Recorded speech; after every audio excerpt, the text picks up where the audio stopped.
Hello everybody, it's Jess Graves again from the Hampton VA Medical Center, and today we're going to talk about the consult toolbox. By the end of this, you should be familiar with the toolbox, its purpose, different people's roles within the toolbox, some different functions that the toolbox can facilitate, and how to perform them. The consult toolbox is a wonderful little doohickey that lets us perform all kinds of functions on consults. It assists us in documenting and allows us to document in a standardized format, so you don't have to worry about figuring out what everyone's different acronyms and contractions mean. Everyone clicks a button and the same sort of comments appear, which allows for standardization, of course. Now, this all occurs in the same system, and the standardization of documentation increases our accuracy. And furthermore, the format of the consult toolbox allows the collection of data so that our bigwigs and our numbers people have the ability to data wrangle and then perform analysis based on accurate information. So the consult toolbox allows us to do a bunch of different things. First, it allows us to receive consults or just essentially say, yeah, we accept it, it's good. We can also add comments to consult, which, like we just discussed a couple minutes ago, are all going to be standardized, so nobody has to worry about pulling out their little dictionary and figuring out what their colleagues are trying to say. Scheduling and rescheduling are big parts of the consult toolbox's function. A lot of the standardized comments are designed to help us figure out what to do with consults and how to schedule them. Providers can add comments to consults so that we know what they want us to do with this particular patient at this time.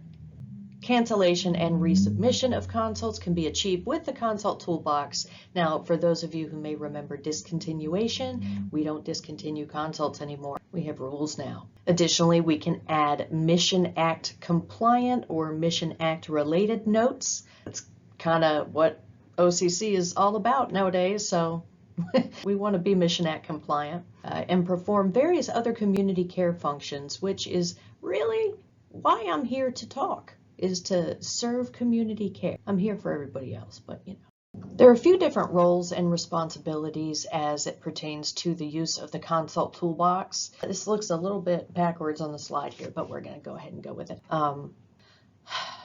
That little tiny S is distracting me. All right, back to business. The responsibilities of the VA staff and providers who are receiving the consults and deciding what to do with the community care consults are the folks who work over here at OCC. And so what they would do is triage the consults to look at what's being ordered, figure out how quickly it needs to be dealt with, make sure that what's being asked for is appropriate for that particular patient, add on any additional information or action that needs to be done for that patient based on their knowledge of how the Office of Community Care works. And then they track consults to make sure that patients are being taken care of in a timely fashion. They also will, if it is not already marked on the consult, determine opt-in or opt-out status if there's any question. Now, the VA providers who actually order the consults have a little bit of a different responsibility.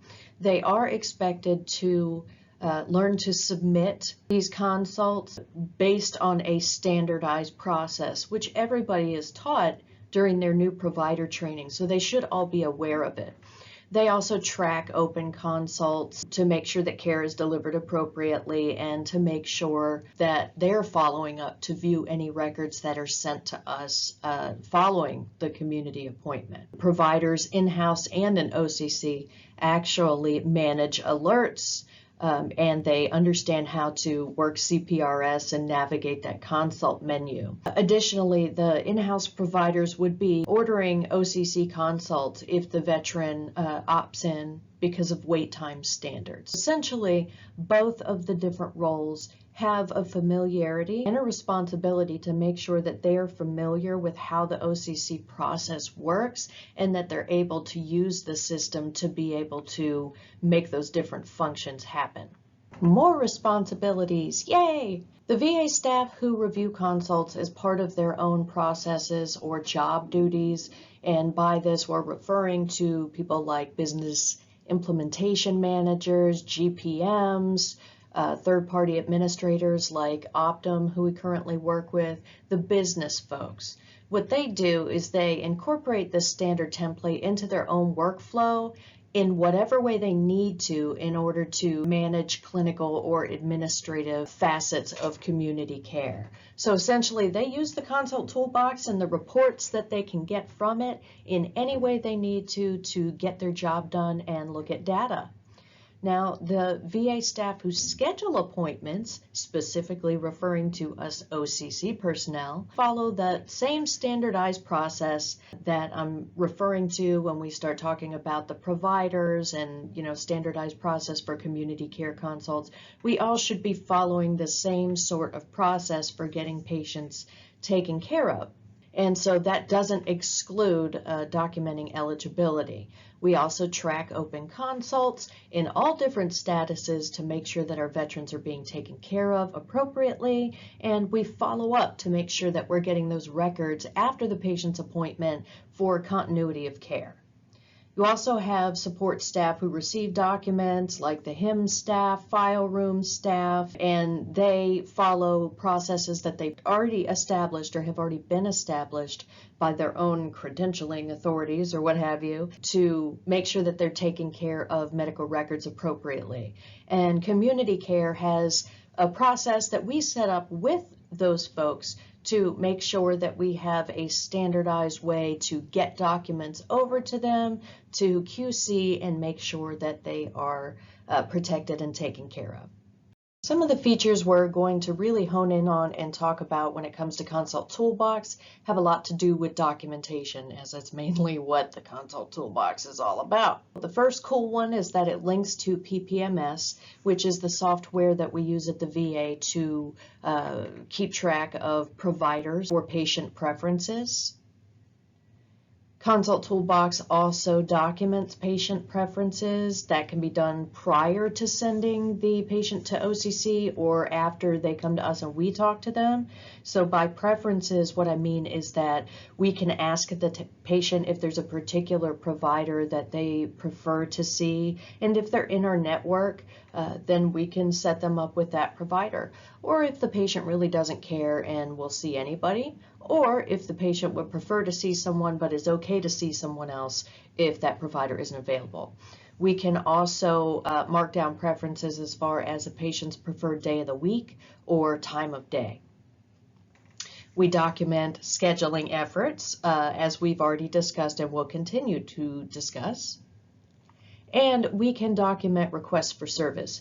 Requests for service, or RFSs, are essentially orders that come from community providers. So when we send a scheduling or referral package to them with all of the information for this patient's referral, one of the things that we include in that is a blank RFS form, which they know and are told in that package that they are to fill out and return to us if they should so happen to need their patient to have additional services, or if they would like for the patient to go maybe see a specialist or have an additional service that is not currently included on that authorization. We're going to get a little bit more granular into the roles for who uses the toolbox now. VA clinicians, being either the clinicians in-house who are sending us referrals or the clinicians who are in OCC receiving these consults, would be making clinical assessment or decisions in care management for both internal and community care consults to make sure that our veterans are getting optimal care and treatment. They would also be the ordering or receiving party when it comes to the consult. Clinicians are the only ones who can write orders, and they're the only ones who can receive them as appropriate. It's a side note, but an important side note, that only the providers can use the consult toolbox to capture best medical interest, and we went over that, or will be going over that, during the eligibility lesson, but only a clinician can record a justification for best medical interest. Admin staff are not able to do that. Next, we'll talk about RCT, or specialty care nurses. I know it's spelled speciality, but it's a screenshot and I can't change it. Specialty care nurses can be either a part of the referral coordination team or they can be separate. The referral coordination team is a special team of people who manage consults and essentially just where they should go. Consults come from in-house, the RCT looks at them and decides what to do with them based on their training. The RCT or specialty care nurses can also make clinical assessments or decisions when it comes to care management. They can ensure the requested care is clinically appropriate or triage consults. They initiate the care coordination process by moving consults from one place to another, for example, by moving a consult from in-house to OCC. They also review requested care and they make a determination of what kind of appointment is appropriate for that particular care. So sometimes they may decide a video appointment can be appropriate, sometimes not. The RCT or specialty care nurses can also look at different locations and options for modality of care. Next up are community care RNs, also known as our nurse navigators, our very special VIPs, and we love them dearly. Now, our nurse navigators can make clinical assessments or decisions just like nurses with specialty care or on the referral coordination team. They also lead care coordination in conjunction with our admin staff to manage veteran care when it comes to the Office of Community Care. So essentially, they provide the marching orders as far as, here's the game plan for this patient, this is what needs to be done, and the administrative staff works with them and takes their lead. The nurse navigators are responsible for developing a care coordination plan and initiating a care coordination plan note. It lays out the flow for how we are going to take care of this patient, any other diagnostic testing, preparation that may be necessary as far as care for that patient. And then if there's any important follow-up that needs to be done afterwards, the nurse navigators would be aware of that and make that happen. To get a little more specific about what we mean by triage, this is done, of course, by clinical staff, and it consists of a few different parts. So triage makes sure that whatever clinical information that we have is sufficient to take care of the patient and available to us. They also triage to figure out whether or not it's more appropriate to be seen in-house or in the community. The triage process determines how urgent a consult is and if all of the pre-work has been done so that the patient does not waste time going to an appointment where they're not prepared for. The triage staff might reach out to the referring provider if they need any additional information or if they have questions about what's going on with that consult. And triage also determines any sort of complex coordination needs like we just discussed. If anything additional needs to be done, if there are going to be any wrenches thrown in the process. They also specifically look at the patient's community care eligibility.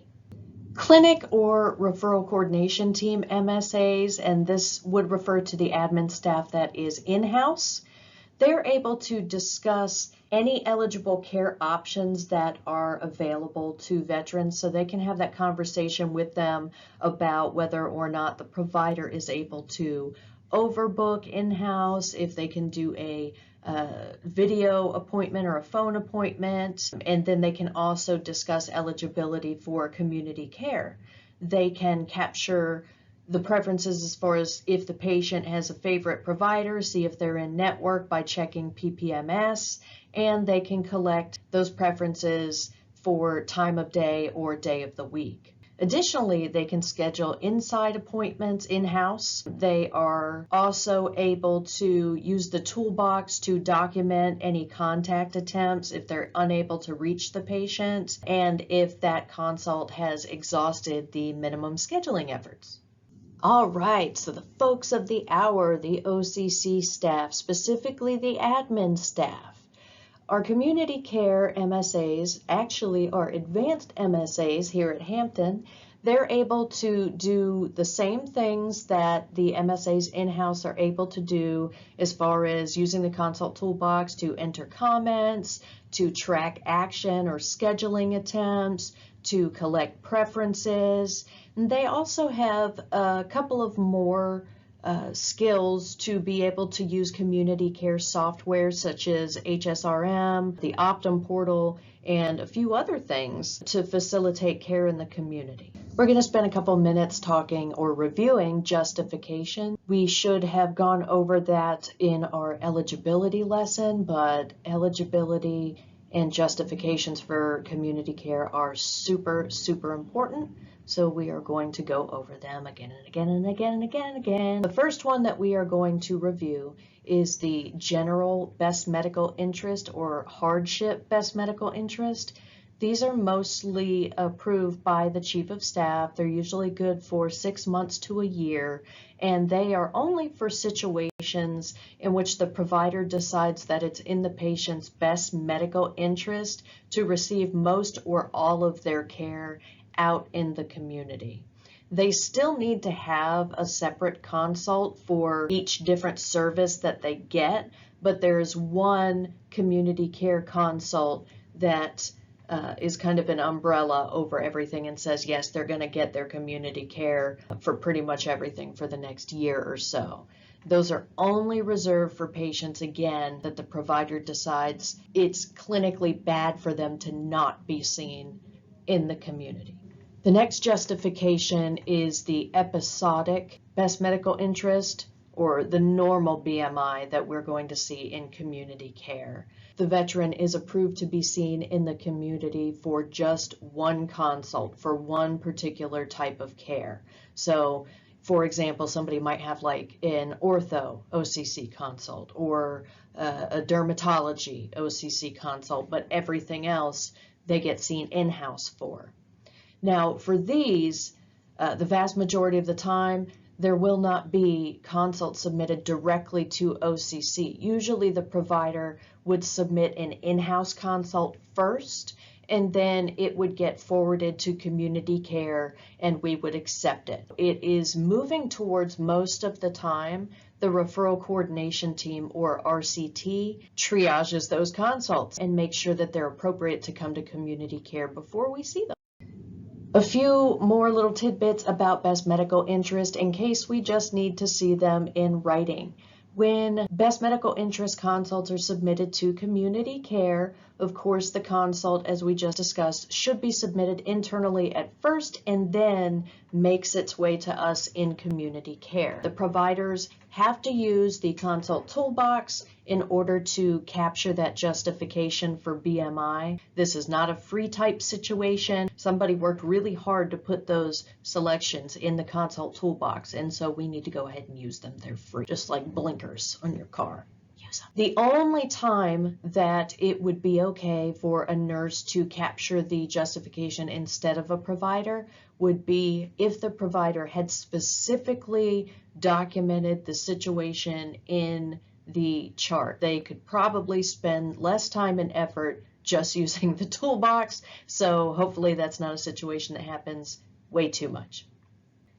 Now we have another resource so that you can see in writing the difference between episodic best medical interest and the hardship or general best medical interest. We've been over most of this information before. Actually, I think all of it we've been over before. And we're moving. Now we'll talk about a couple of, or a few, justifications that are less popular, and they're less popular for a reason. Hopefully they remain not very popular.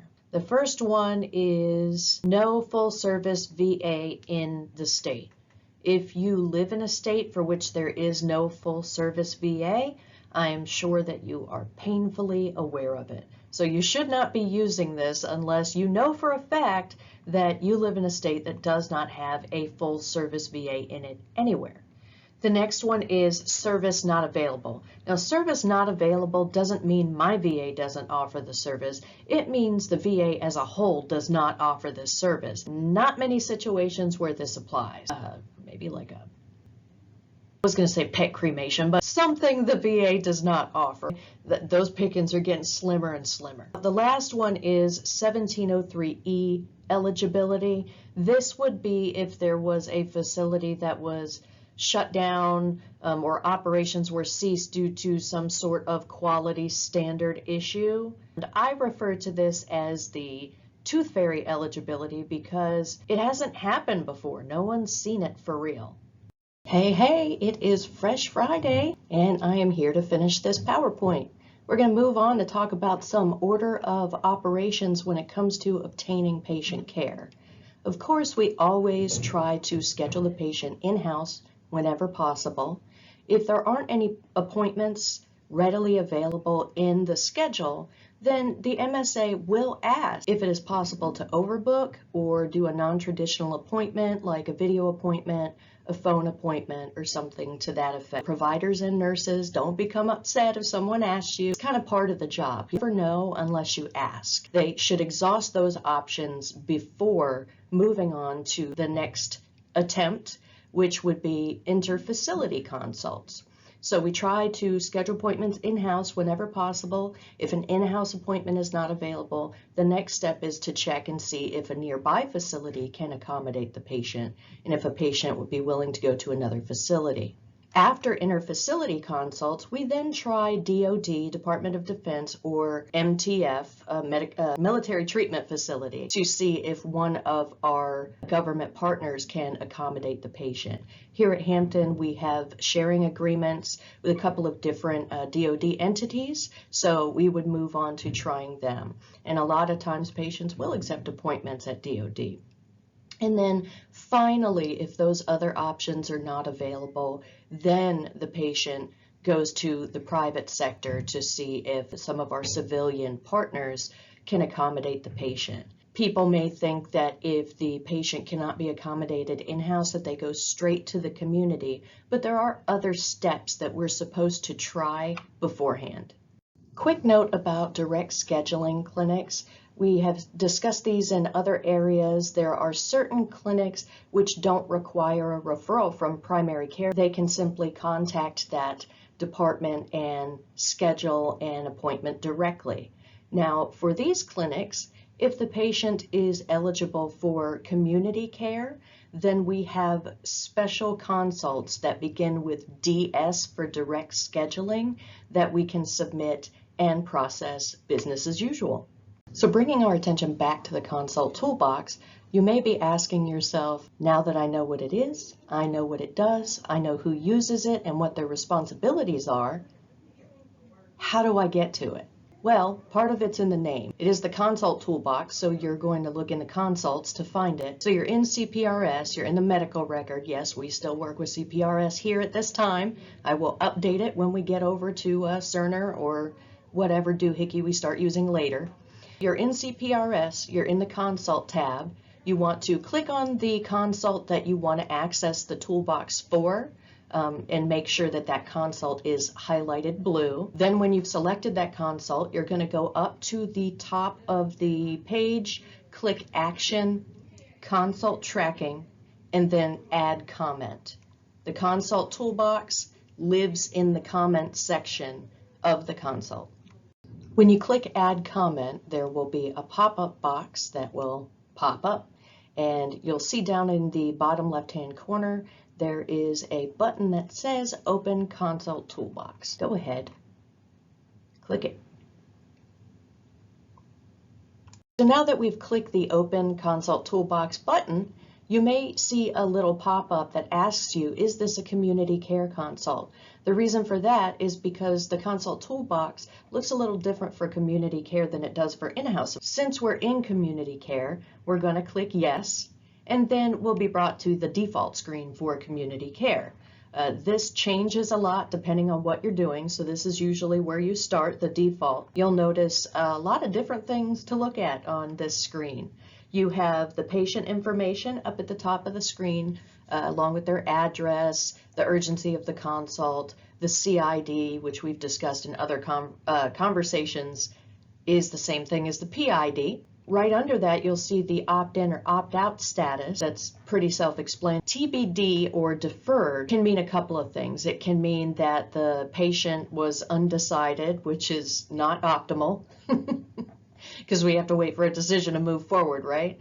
More often, I would think, probably means that the provider, when they entered the order or the consult, was not speaking with the patient, so they were not able to have that conversation. Right underneath that, you'll see the category of care or service. Just means whatever specialty, cardiology, dermatology, whatever type of care that they need at that time.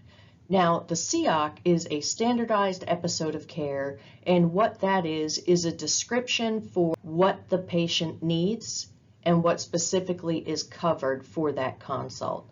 So this person is going to cardiology, and specifically they're going to cardiology for cardiac rehab. Now, we'll talk later about SEOCs, but a SEOC will outline every single thing that is covered for that patient that the VA will pay for. So a lot of times with a SEOC, that may be, we'll cover the initial visit and a follow-up visit, or we'll cover X amount of treatment visits. You get the gist. Underneath all of that, you'll see VA facilities that are nearby that may offer that category of care in case you want to call and see if there's availability over there. Like we discussed in the order of operations, that's one of the first things that you want to do if you can't cover in-house, right? And up on the top right, you can see the eligibility for that particular consult. Not all eligibility is static, meaning there all the time. So you have to pick specifically why that consult is eligible for community care. Let's see if I can do this without tripping over my tongue this time. You may have noticed a minute ago that there's a lot of additional information on the main screen that helps us out. Consult Toolbox has our back in a lot of ways. So in this particular slide, you'll notice that this is a dermatology consult. Now, Consult Toolbox supports us by reminding us what the standards are for whatever we're asking for. This particular visit is for dermatology, which is a specialty type of, dang it. This particular consult is for dermatology, which is specialty care. So the Consult Toolbox reminds us that the wait time standard for specialty care is 28 days and the drive time standard is 60 minutes. And you click the box below that says we've established that they're eligible for community care because we didn't have any appointments available within that time standard.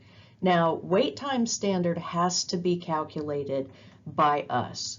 Currently, there is no function in the Consult Toolbox that checks current appointment availability and then lets you know. You actually have to go see when our next available appointment in-house is, and then you must input it into the next available appointment calendar that you see here on the screen. So we have to look. That next available appointment must be entered for a couple of reasons. So one, it lets the toolbox know, yes, we can do the math, we do know how to calculate. It also provides some documentation in case the patient calls back with a question or in case anybody else looking at that consult has a question. You can say, oh yeah, they were definitely eligible for community care at that time because we didn't have another appointment available until X date. Now, again, average VA wait time does not determine eligibility. It is what is available at that time for the patient at the time that you talk to them and they make the decision. Consults really shouldn't be sent to OCC without having that conversation. Maybe by the time you watch this, it will have lessened a little bit. Occasionally people do send consults to OCC without filling these parts out, but that is really not the appropriate way to do it. If it was something that just got sent through and someone catches it, they may kick it back to the ordering provider. I would not recommend kicking it back to the ordering provider if this patient's already been waiting though. You don't want to do that. That's not world-class service. Just a reminder, you see at the bottom of the screen the VA facilities nearby that have scheduled appointments for that particular category of care within the last 60 days is what causes those to come up. Now that I can't get out of my own way this morning. You'll see that the drive times and average wait times are shown next to nearby VA facilities. Again, those are averages. If you want to see what they have available, you'd actually have to contact the facility and ask them. This part must be complete. The eligibility part of the consult must be complete. We pull reports based on this data. We make changes to our processes based on this data. We process the consult and work with the patient based on this data. So please make sure that it is complete and accurate. We're going to zone in here on the opting in portion, or really looking at veterans' participation preference. You would think that if the consult has made it to OCC, then the patient's opted in, but the patient can change their mind. It's the patient's prerogative. They can change their mind and opt out, or if they've opted out, they can change their mind and opt in as long as they're still eligible for community care. So those radio buttons should be selected by the time they make it to community care. In this particular example, you see that the patient is opted in. After they opt in, whoever's completing this then has to be a little bit more specific about why the patient opted in. So you can see the choices here, scheduling flexibility, wait time, drive time. If you put something as far as care preference, you're probably going to have to give a little bit more description on that, because patients aren't eligible for community care just because they would prefer to be seen in the community. There has to be something else there.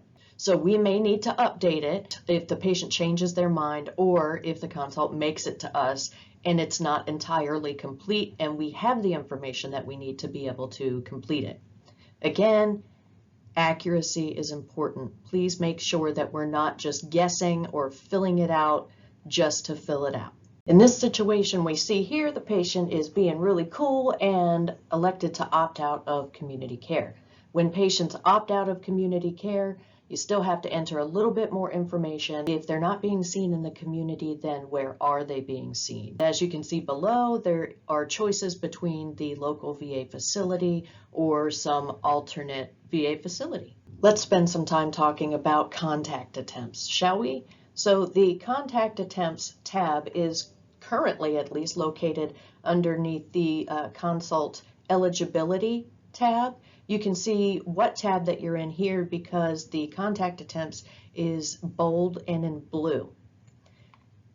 Now, we can use the contact attempts tab when we are trying to contact patients for scheduling preferences or when trying to schedule an appointment. If we have already tried contacting the patient, then you'll see what the last attempt was underneath that contact attempts page title. You can see when it was done and what kind of attempt it was done, what kind of attempt was done. I'm not redoing this again, not this slide. Okay, you'll see here you got first, second, third, or more attempts. If we've already talked about minimum scheduling efforts, then you know that there are only certain times when you're going to be trying to contact the patient 3 or more times. One of them is for mental behavioral health. Another one is if a provider indicates that extra scheduling efforts are warranted. Other than that, we really should be sticking with our 2 attempts per the directive. So you can make 2 attempts on the same day, but they have to be different types of attempts. So you cannot make two phone calls in a day and call that 2 attempts. What you can do is you can make a phone call, and if you don't get through, you can go ahead and send out a letter that day because the patient's not going to receive it on the same day. So technically, that's 2 different days. Anyway, before we can discontinue a consult for failed scheduling efforts, we have to send a letter anyway. So that's really the most efficient way to do it. You can also see additional contact attempts as far as whether we tried to call the patient and the number wasn't any good, or there was a bad address, or the veteran wants to coordinate at a later date. Okay. Now, once you're done filling all this out, which you want to fill out completely, number 1, for accuracy and working on that consult. Number two, for that whole data thing that I've been discussing ad nauseum. And I lost it. I remember now. Okay, when it comes to productivity or people looking at your work, you don't get credit for using the consult toolbox unless you're actually clicking these radio dials. If you just go and you're adding stuff into additional comments, that doesn't give you any credit for using the toolbox. So little tip for the wise, if we're trying to look at our productivity and you want it to be obvious the work that you're doing, then you have to click those radio buttons on the toolbox for meaningful action. So at Hampton, it's important for us to discuss dialing out issues. Sometimes the phone systems don't work. And so this is my own little disclaimer here to be fair to patients. If you know that the phone system isn't working, you don't want to put a failed scheduling effort as far as trying to contact the patient. That was not a failed effort in reaching them because they weren't available. When we have phone issues, usually we are well aware of it. It's documented for that day, and nobody's going to be looking at your productivity for that day as far as phone calls. Just follow your supervisor's advice and find something else to do during that time, but please do not use the failed scheduling attempts when the phone system doesn't work. To back up just a little bit, once you have documented your attempts and you click Save in the consult toolbox, just like every other part of the toolbox, when you click Save, you'll get that little pop-up window that says, hey, this is what the note's going to look like. Is that okay with you? Now, if you click something wrong, you have the ability to say, nope, I'm not done making changes. I need to go back and fix something. If you are finished making changes, you're okay with those comments and ready to immortalize them on a consult, then you go ahead and click Yes. Speaking of minimum scheduling efforts, there are a few little nuances for community care that it is important to note, whether you're new or whether you're coming from in-house and you are used to 1230 and 1232 directive. Now, community care optional task, if we haven't learned about that yet, those are referrals that have been sent to our third-party administrator, Optum, to do the scheduling. We didn't schedule them from in-house. The patient did not self-schedule. We sent the information over to Optum, and Optum called them to schedule. The minimum efforts as far as those optional tasks are as follows. Optum's failed scheduling attempts do not count towards ours. So if we are notified by Optum that they are not able to get in touch with the patient, we then have to follow our scheduling efforts. They are not interchangeable. Whenever we get some codes from Optum that there was a veteran who no-showed or who canceled or decided they did not want to be seen, those have to be reviewed again. We don't just take Optum's word for it. Not that they don't know what they're talking about, but this is patient health care. We need to just make triple sure. We need to have a Maury Povich level of confidence that we're doing the right thing and that it's okay to cancel that consult. Even if we're sending a patient over to Optum to be scheduled, we still should be collecting those scheduling preferences. Even though some might think it's a little bit counterintuitive to have somebody else schedule if you still have to make a phone call, that's the rule. That's what we're going to do. When a veteran decides that they want to self-schedule for community care, if we are not able to get in touch with the veteran, we follow the same mandated scheduling efforts as in-house, with a couple of facts to think about. We must contact the veteran to figure out if care is still needed if the community provider can't confirm the appointment. So if we find out somehow that the patient was not able to make it for whatever reason, we then need to review the consult to see, is it still necessary?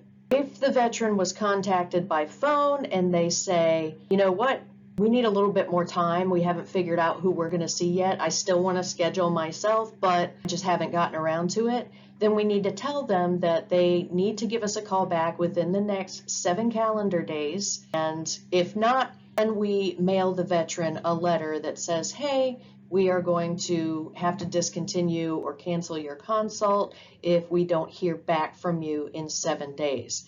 Now, when you take the 7 days that they have to call us back and then the 7 days listed on the letter, that equals 14. You've probably already learned about Directive 1232. That is the VA directive for scheduling consults, and it's what we use at the Office of Community Care to schedule our patients as well. There are cancellation reasons listed on the consult toolbox, including but not limited to the failed mandated scheduling effort. You'll get a warning that'll pop up if you try to click failed mandated scheduling effort and the consult toolbox doesn't have the contact attempts listed. So just know that it'll keep you honest. It's important to make sure that we follow and fill out the consult toolbox completely, because again, we use that information to guide us in our processes. A couple of caveats regarding canceling and or rescheduling appointments. Per VA Directive 1230, which is the VA's directive for scheduling everything else except for consults, the scheduling business rules, we are not required to contact veterans to reschedule appointments in certain situations listed here. The first one would be if the clinic is a designated low-risk clinic. You can obtain information on what clinics are considered low risk from your supervisor. They are designated by the VA, not a matter of opinion, anything we saw on Instagram, Facebook, anything like that. Make sure they're officially low-risk clinics. Also, non-mental health and non-low-risk clinics, you don't have to call them to reschedule if they have canceled twice or no-showed twice. Those can be pretty much any kind of appointment unless it is specifically listed that there are additional scheduling efforts that are required. And then if you have a patient who cancels via some sort of asynchronous or virtual link such as vet text or VA online scheduling, if they cancel in that manner, the only time that we would be required to reach out to them to reschedule would be if the patient had a flag for high risk for suicide. As usual, mental health, behavioral health patient appointments are a little bit different.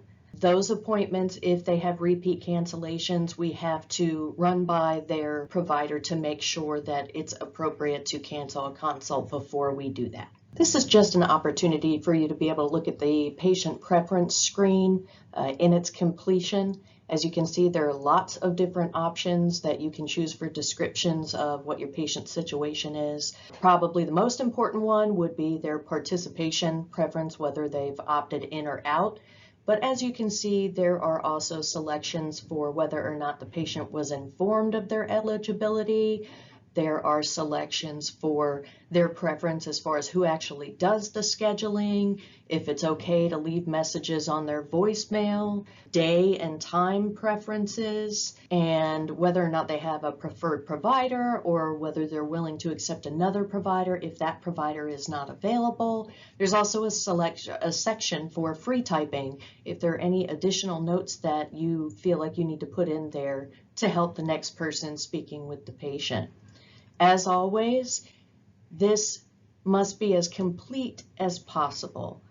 This information not only helps us help the patient, but again, we track it and we use it to change our processes in order to provide patients with the most optimal service that we can. Under the Patient Preferences tab in the toolbox, you'll notice a tab for Admin Screening, and that is a tiny questionnaire for admin staff to answer a couple questions, and the answers to these questions would indicate the acuity of the consult. Now, the first selection that you'll see is urgent. If an appointment is needed within 48 hours, we're probably going to get a call from the ordering provider. However, if we need to pull data later on how many urgent consults we're getting, we're going to depend on everybody to have clicked that button, make sure our data is accurate. So again, accurate data. There are a couple of questions here regarding whether or not the consult specifies that it is related to conditions or services. And depending on how these questions are answered, you are yielded a CAN score. CAN stands for Care Assessment Needs. And what that is, technically, it's the estimated probability that the patient will end up being admitted or pass in the next 90 days to a year. For our intents and purposes, it means how much attention does this veteran need when we're arranging their care. So we want to make sure that we pay attention to this, because whether or not their CAN score renders their consult basic or moderate to complex can affect how we actually schedule the patient. And again, additional comments are there for anything that you feel the patient may need to have listed on their consult. Just going to do a little demonstration of how to access the consult toolbox. So I'm going to go to CPRS. I've brought up a fake patient. And like we mentioned before, the consult toolbox lives in the consult, so we would click on the consult tab. You're going to ignore the fact that this is pending and that it's an admin consult, and just pretend that it's a legit consult that has already been received. In real life, we are not going to mess with consults that are still pending. However, for this demonstration, I'm gonna. So you'll make sure the consult is highlighted blue by clicking on it. Go up and click on Action, Consult Tracking, and Add Comment. Comment box will pop up, and we're looking for Open Consult Toolbox. So once we click on that, we're asked, is this a community care consult? Why, yes it is. Now there are a few things on this consult that I want you to ignore. Admin staff are not going to be doing a clinical review. The eligibility should already be selected by the time the patient makes it here. Here are the contact attempts. As you can see, plenty of options, as was discussed earlier. So pretend our patient called, or not the patient called us, we attempted to call the patient. This is our first attempt. We tried to make a phone call. So we're going to select telephone. Now we're going to offer a couple more details. What happened when you made that telephone call? Well, I left a voicemail. At this time, you can also select the second attempt, which is a letter. Remember, you can send a letter on the same day because the patient won't receive it the same day, right? And you can free type any comments that you need to add right there in the additional comments. Now for patient preferences, we went over this as well. You can mark any and all details that would apply to you.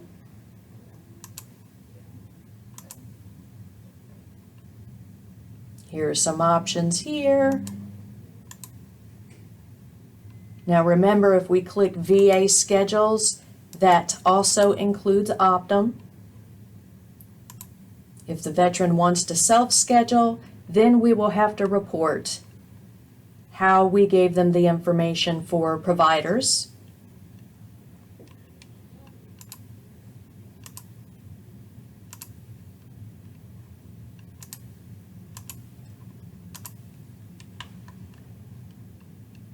I'm going to pretend that this patient does not have a preferred provider, even though I said that they did just a minute ago. But remember, this is just demonstrating how to fill out the toolbox. Just forget that I'm filling it out incorrectly, okay?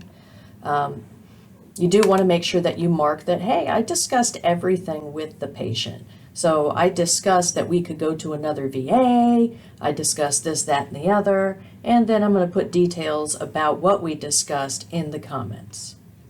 If you need to get to the admin screening, it's also right here on the side. We went over this before. A few simple questions you can answer to do the admin screening. So the first one is, does the consult specify any of the following complex or chronic conditions or services? So the question is about the consult, not the chart, but this consult that you're working with. Does it specify any of these conditions?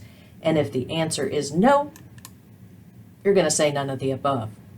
The next question says, does the consult specify any of the following basic services? So if it is some sort of routine test or if it's direct scheduling, you can pick one of those.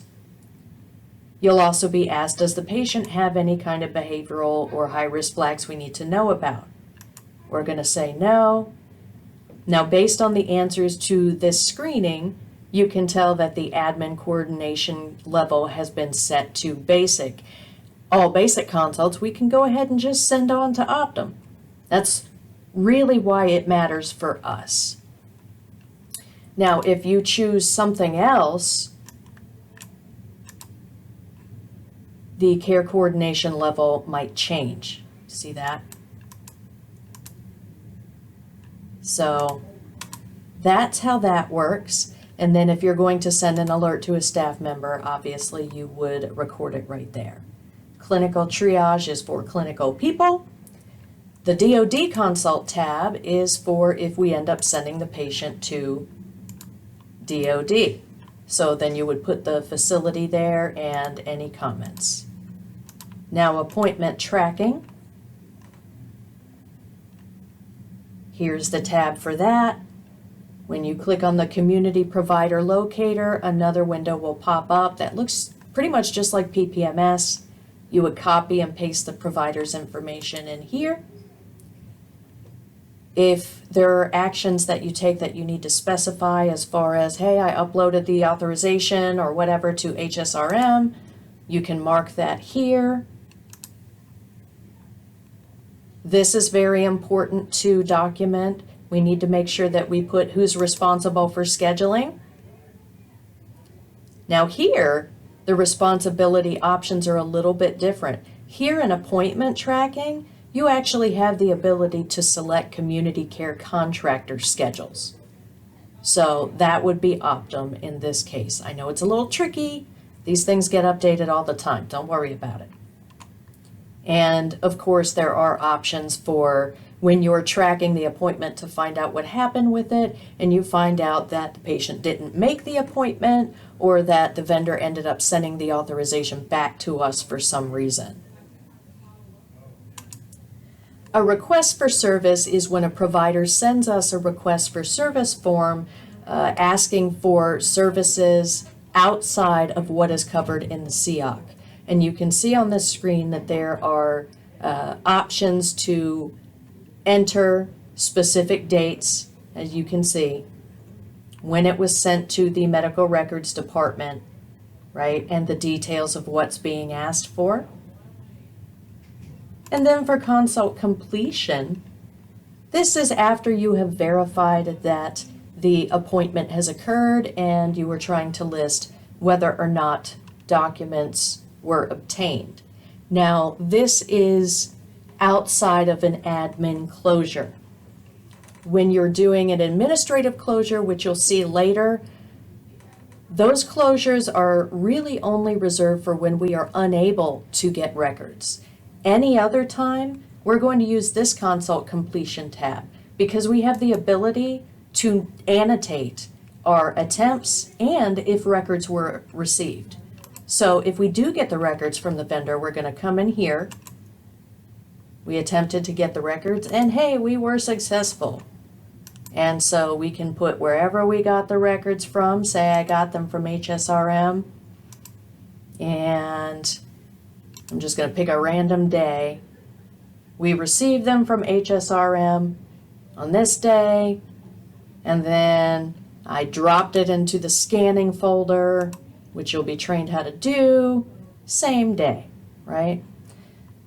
So say that we attempt to get records, and this is our first time. We're not going to admin close it yet. We're going to make that attempt because this is not a basic consult. We're going to pretend, right? So you can also say, well, if I'm attempting to get records, I'm going to put how I know that the appointment actually happened. Well, either the veteran told you, the provider told you, or, this is my favorite, we have the ability to check the Optum portal to see if there's a claim.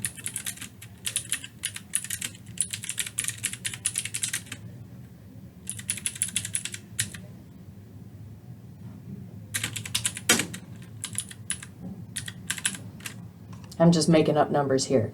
But you can see if there's a paid Optum claim in the system, if Optum paid out on it, then clearly the appointment occurred. And that claim will describe what the date of service was. So we can put that. And so then what you would do is you would save whatever changes you make. As you can see, Consult Toolbox still has your back, and if there are things that absolutely have to be done on this consult, then it will let you know what's wrong with it. But now we have walked through the Consult Toolbox, and you can see how to access the different areas in the toolbox. So for now, I'm just going to close out of it. And so say you've gone in here and you've added things, and then you're like, you know what, scratch all of it. I'm not ready to document anything yet. You can just close the toolbox. As long as you haven't saved anything, none of that stuff is going to stick in there. And then you can just cancel the note. That has been your demonstration of Consult Toolbox. We're going to go back and revisit a SEOC, or Specialized Episode of Care. That is the description generated by the Consult Toolbox that specifies exactly what is covered for that particular consult. It lets the providers on the outside know specifically what the VA will cover. Anything outside of that SEOC that the provider advises the patient to do is not going to be reimbursed by the VA. It has to be included on the SEOC in order for us to reimburse our community partners for it. Each SEOC has a time frame. There are all kinds of time frames that they're good for, anywhere from 2 weeks to a year. It is very useful to know that the covered activity on the SEOC kind of trumps the time frame. So for example, if you have a SEOC that is good for 15 visits, once those 15 visits are up, that consult is done and they would need a new one. Even if the consult is still good date-wise for several months, once they have reached the limit of what care is covered by the SEOC, then the patient would need a new consult to be entered in order to have any other care covered. SEOCs would also list any extras that would be included in addition to the overall reason for care. So for example, if the patient needed a surgery, a SEOC might cover diagnostic imaging pertaining to the surgery, a pre-op, a post-op. You just have to read the SEOC to see specifically what it covers. Now, when a SEOC is added in the Consult Toolbox to let everyone know what's covered, it will appear just like anything else that is listed in the Consult Toolbox as a comment in the consult. So once you save that SEOC and then save the Consult Toolbox, you're going to see in the consult as an activity or comment exactly what is covered.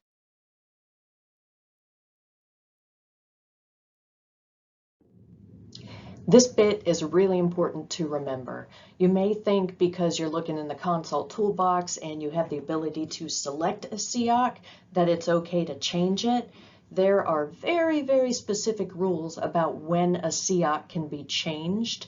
It's not often, and if you change a SEOC after a certain period of time, then what ends up happening is when the provider goes to file a claim, it's denied. So if we just willy-nilly go changing SEOCs, it can result in our providers not getting paid, and then they become upset with us. So you will be provided with information if you are in one of our training classes. We'll give you information as far as like a slick sheet that tells you when it's appropriate to change a SEOC. The Consult Toolbox sends information on the SEOC over to HSRM, which is another software that we use for scheduling appointments in OCC. It's a whole nother training, don't worry about it. Another resource that you can use to really see the difference in how different HSRM statuses reflect in the consult toolbox and how they affect what we're allowed to do with the CEOC is listed right here at the training. I've made sure the link is good, so if you would like that, go ahead and reach out and we can send that information to you. That video is less than 5 minutes. Now you're learning so many details about scheduling consults and documentation. You may be wondering, what are the required elements for documentation? What's important for me to put in the notes? So here are a few things that we'll be looking for when you're seeing your work. So after a provider is selected, we want to see the vendor name, the name of the practice or provider the patient will be seeing. We also want to see their contact information, address, phone number, and fax. Their NPI should be in the comments as well, and the validity dates. When the consult is first created or first sent over to HSRM, of course the validity dates are going to be the preliminary validity dates, and then once the initial appointment is made for the patient, those will be updated and the dates will shift. And so it is very helpful to the next person who comes into that consult if those dates are updated. Don't forget, if you make a mistake or you forget to add one of these parts, you can click no when you get that question that says, are you done making changes and ready to close the toolbox? So you have an opportunity to proofread what you've added in there and go back and fix it if you don't like what you see. Most people get their information about the providers that is supposed to be in these comments from PPMS. That is a different training which you either have had already or will have. Another super important tab in the consult toolbox is the appointment tracking tab, and that can track appointments both before, during, and after the actual appointment takes place. You'll notice under the appointment tracking title that there's a link up there that says Open Community Care Provider Locator. That link takes you to a tool which is very much like PPMS that allows you to enter the patient's consult or the patient's address and look up nearby providers. And generally you would copy and paste that information into the actual / approved provider information. You can also see there are some options as far as what to include on the consult, if there's a provider that requires additional documentation. If you have uploaded something, there is a button to click so that you have a standardized comment for doing that. The responsible for scheduling part is super important. You have options which would be the patient self-schedules, VA schedules, or the community provider schedules. And then if there are any reasons why the consult cannot be processed, you can see here there are several reasons that you can select as far as why that is the case. Now here you'll see several reasons that we could possibly cancel a consult without provider review. In the consult toolbox, you'll have options to choose from, so you don't need to remember these to free type, but it's important to know per the scheduling rules what consults can be canceled without having a provider take a look at them. Now, I won't read all of these reasons. You will have them available in your training booklet. However, I will make a note here for care is no longer needed. That is something that you should be sure of. For example, like if the patient says, well, I was supposed to go do this because my wrist hurts, but now it doesn't hurt anymore, or something like that, then you could put care no longer needed. For duplicate request, please make sure that you are certain the request is duplicate. For example, some patients may have more than one orthopedic consult. You want to make sure that before you cancel the second one, you double check and see specifically what it's for to make sure that it is indeed a duplicate. Say you need to cancel a consult. It has failed mandated scheduling efforts, the provider has canceled, the patient has canceled, whatever the reason may be. You need to cancel the consult. Now, how do we make that happen? You cancel through the consult toolbox, and we access that the same way we would access the consult toolbox any other way. You go into the patient's chart, click on the consult tab, you highlight that consult by clicking on it, and then you'll go to Action, Consult Tracking, and Cancel. Once you do that, the little comment box will come up and you will click on Open Consult on the bottom left part. You would click whatever radio dial applies within the consult toolbox, and then you would save and close. And just like any other consult toolbox activity, whatever you selected would be saved as a comment. There are a few things it's important to remember.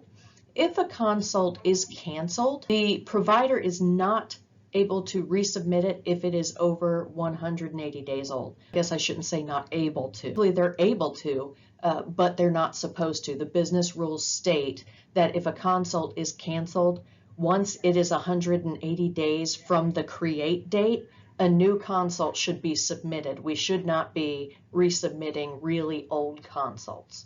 Don't forget, if you didn't document it, it did not happen. So whatever your reason is for canceling, you want to make sure that you clearly document that in the system. Just so that you can see how it looks when you use the toolbox to cancel a consult, which you should always do when canceling.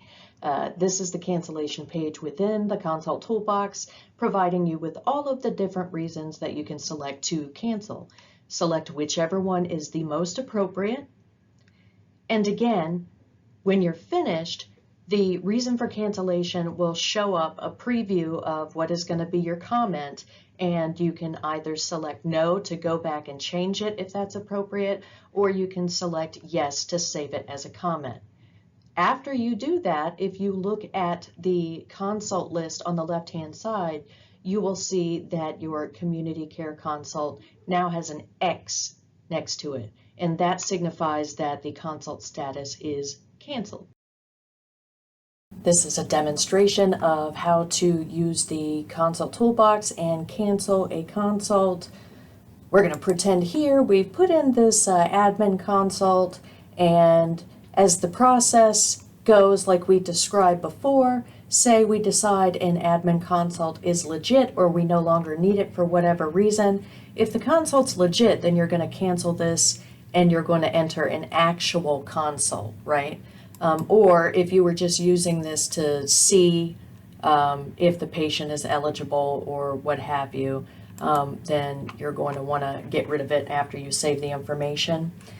So again, you're going to the Consults tab. You're going to click on your consult, make sure it's highlighted, click Action, Consult Tracking, and Cancel. You want to use the toolbox, so you're going to click on Open Consult Toolbox. Yes, community care. Wouldn't you know it, all of these reasons are coming up. So I am going to select Other. Whenever you select Other for a cancellation, that you have to provide details. You can't just click Other and not explain what's going on. So you put in your explanation. You'd click Save Changes. Here's your preview screen that says this is what the comment's going to look like in the consult. Is that cool? Yep. So once you click Yes to save, you're allowed to close the consult window, consult toolbox window, and then your comments appear here. To save them, you just click OK.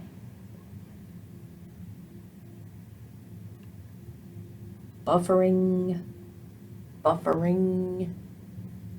It's not really buffering. We're just, CPRS is old, all right? We're waiting for her to catch up. It's okay, CPRS, take your time. There we go. So now that it's been canceled, we can see this little X here. And if you scroll down, you see that the consult was canceled, when it was canceled, by whom it was canceled, and then the information from the toolbox. This has been your demonstration of canceling consults with the toolbox. Quick side note, there's not really a good place to insert this in this presentation, so I'll just say it here. Sometimes when you have to alert a provider. Say, for example, you've been trying to get the medical documentation for a patient and you're not able to receive it from the vendor. Well, we have to close a consult at some point. For low-risk consults, we can ask for documents once and what's called admin close the consult. But for all other types of consults, we do have to request the documents at least twice before closing. Now, if you have to close a consult because you were not able to get documents and it's been a while, then what you'll do is you'll do a significant finding on the consult. So you would go into CPRS, select the consult by clicking on it, go Action, Consult Tracking, and then Significant Findings. The reason why we do this is to make sure that we get the provider's attention to let them know that we haven't been successful in obtaining those documents. Then once you click Significant Findings, this little window comes up and you would just comment in the body of that window, unable to obtain records from the vendor. And using the date of service is really helpful because if the provider decides to follow up on that too, most community providers will ask you what date of service are you looking for documents for. This is the administrative completion that we were just talking about a moment ago. The way you get to it is the same process almost that you use to access the consult toolbox. You would be in the consults tab, you would click on your consult that you're working on to highlight it, and then you would click Action, Consult Tracking, and then this time you would click Administrative Complete. Once you do that, the comments box will pop up and you'll again look for Open Consult Toolbox. This time, a screen will pop up that gives you a choice between administratively completing with or without records. The only consults that should be completed without records are low acuity consults. Every other consult you would complete with records. The difference is for the low acuity consult, you can administratively complete it as soon as you find out that the customer or patient has attended that appointment and then request the documents on the back end. For every other kind of consult, though, you want to make sure that before you administratively complete, that you attempt to get the documents at least once, and then you can administratively complete. But after that, you still have to make 2 more documented attempts, which again, you would document using the consult toolbox. So just to review, for most kind of consults that are not low acuity, you would do the 2 additional attempts to retrieve documents from the vendor. And for low acuity consults, there's only 1 attempt required. I'm just going to do a little demonstration of the actions you would go through to administratively close a consult. So I have pulled up a test patient in my CPRS, and I have created a fake consult that we can administratively complete. So we'll go to the Consults tab and click on it. Disregard the fact that this is an admin consult. We're going to pretend it's legit.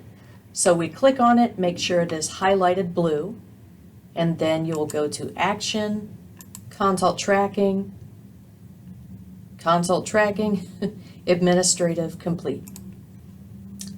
The little window comes up and you then have to click Open Consult Toolbox.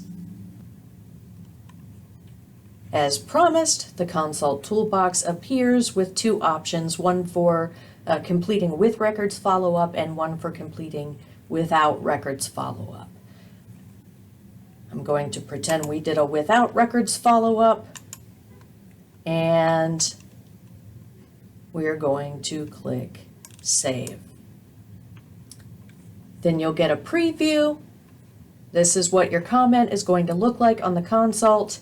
If you should so happen to say, oh no, this wasn't low acuity, I did actually call and try to get the records, you can go back at that point. Now, if you are administratively completing with records, then you're going to want to document when you contacted the vendor the first time to try to get the records. So, unable to retrieve records, date of service. I'm making this up, right? And then you will save changes. You'll get the preview, says, hey, is this okay? This time I'm cool with it, so I'm going to click yes. Now Toolbox says it's okay to close me. And those comments generate in your tab here.